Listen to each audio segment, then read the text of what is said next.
fruit fly in Hawaii, and now there's 700 different species of fruit flies. Evolution going on today.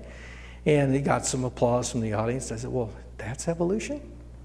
You know, when you had one species of fruit fly, and these could all trade genes among themselves, then if the environment changed, some of the members of that species would be ready to meet that change. And if there was a new environment cropped up, some of the members of that species would be able to move into that new environment. If you break them up into little groups and don't let them reproduce anymore, speciation or reproductive isolation, then they have less information, less variability than they had before, less ability to meet changes in the environment, less ability to meet move into new environments. That's the pathway, what? Not to evolutionary progress, but to extinction. And that's exactly what happens.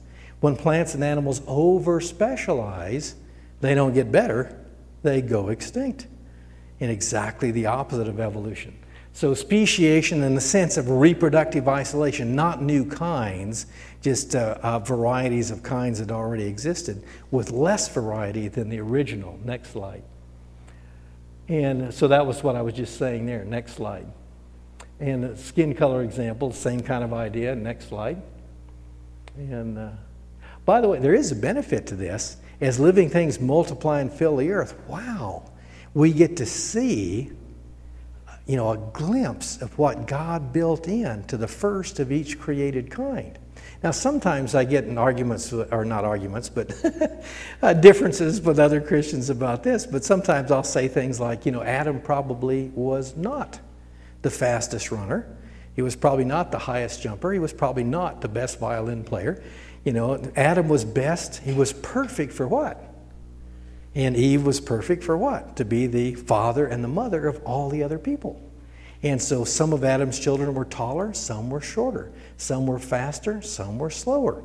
Some were darker, some were lighter. He was perfectly designed to be the ancestor, along with Eve, of all the different kinds of people.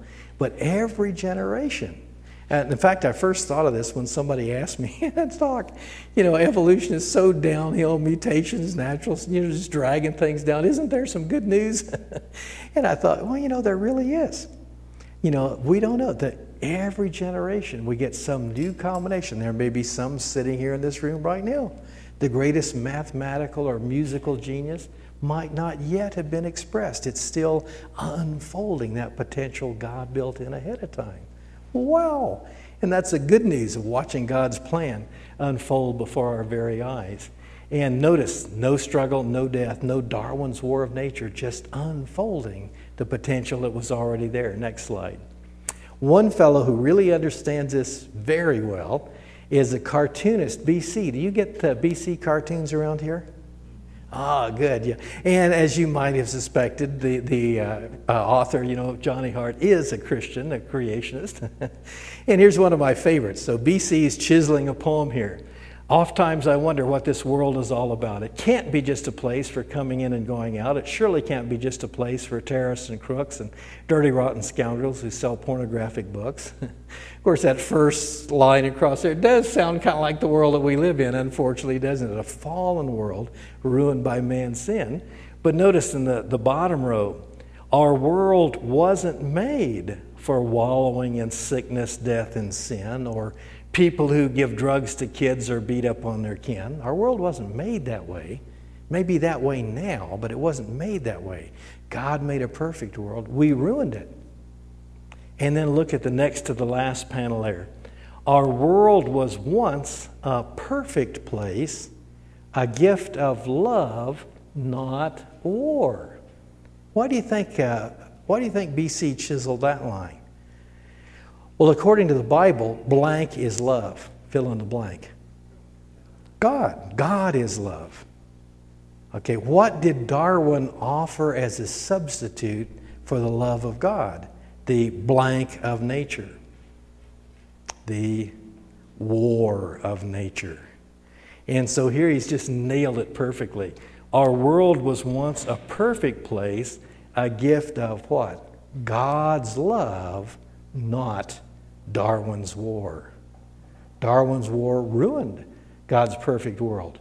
Species are going extinct all the time. The struggle for survival, is hurting our world, not making it a better place at all. We have a responsibility to slow down the harmful effects of that war of nature. Our world was once a perfect place, a gift of God's love, not Darwin's war.